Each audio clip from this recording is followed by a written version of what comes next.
think minimalism can look absolutely beautiful, but it's just not for me. I just find there's no life.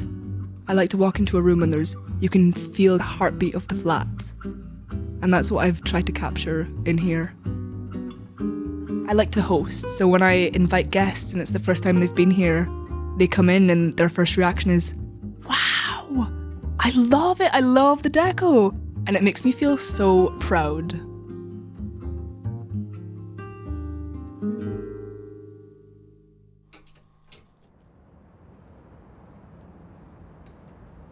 My name is Eliza, and I'm from the Shetland Islands.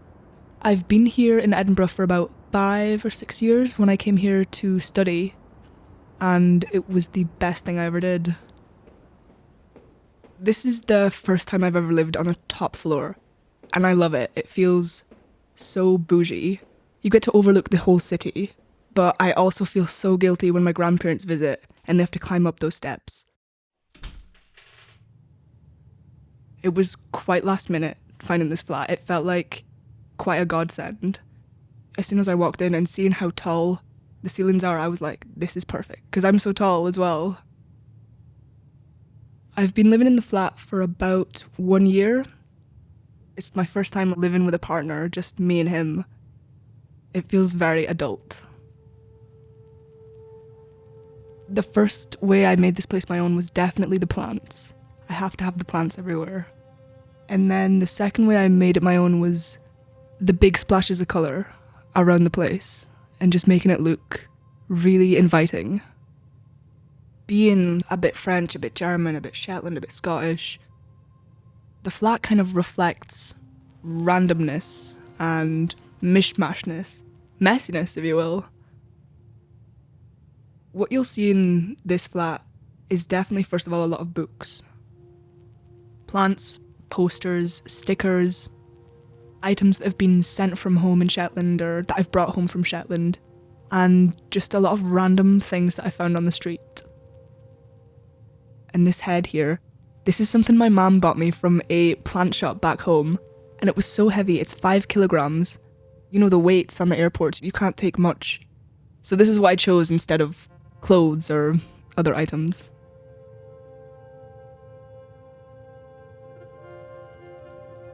I like old looking things, vintagey kind of looking things, antiques. I have an alert on my phone when there's a charity shop, antique sale, something like that. I'll get a little ping. I'm on it.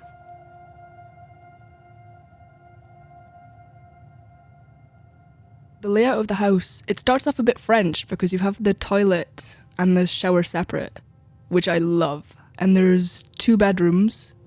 There's one quite big living room. This is the biggest living room I've ever lived in. And there's a wee kitchen that is just perfect for 2. And a nice hallway where we put a lot of the decorations as well. In the living room, this is where I'll do art and we'll watch movies and I'll do my university work. I think my room will feel a bit different to the living room because I want the living room to be more acceptable for like a wider range of folk who visit, whereas my room, it's just for me. I can put up whatever strikes my fancy in my room. The first thing I put on the wall was my skeleton poster. I remember putting that up and being like, this is my flat. It really got me through some tough times. Bedroom is just for, it really is just for sleeping in there, or like the room's for kind of relaxing.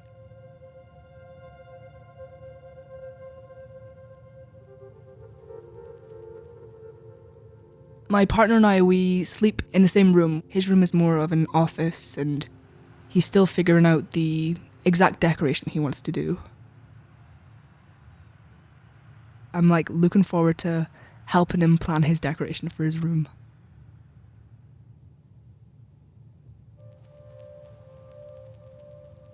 The bathroom is my favourite place in the flat. It's the most decorated one. I wanted to make it feel like you're going to the club, you know? I don't want any white walls. The stickers that we found in the bathroom, we actually got them when we go on holidays, when we went to Budapest and we went to Amsterdam. and we'd be walking around and we'd be like, oh, that one's cool. Oh, look at this one. Let's take this one back as well. That's how that sticker collection grew.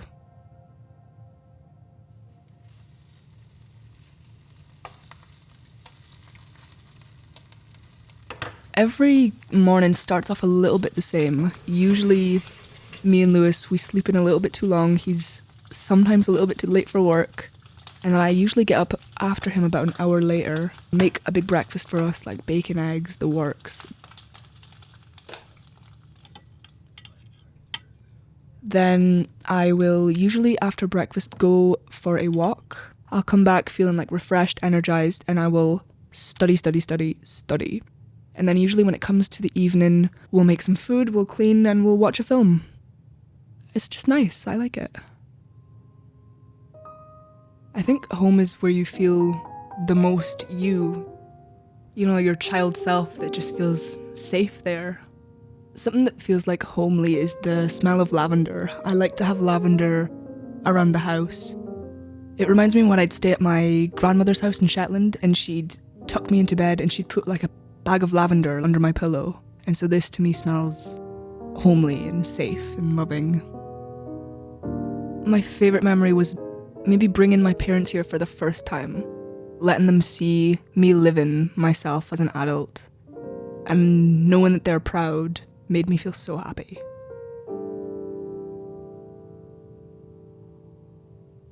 I think the nostalgia feeling comes from when I decorated my first childhood bedroom home and when I was a lot younger, and just feeling like the freedom of doing whatever I like to those walls.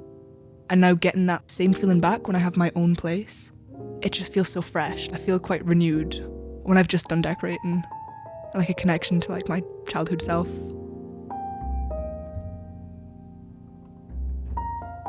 So I think the next stage for what we want to do for decoration is paintings of my own and then hang them up. Putting my own work on the walls will tie everything together for me in the flat. I'll incorporate some things from my French part, from my Shetland part, and now like my new kind of life in Edinburgh, and incorporate that all together and have them up.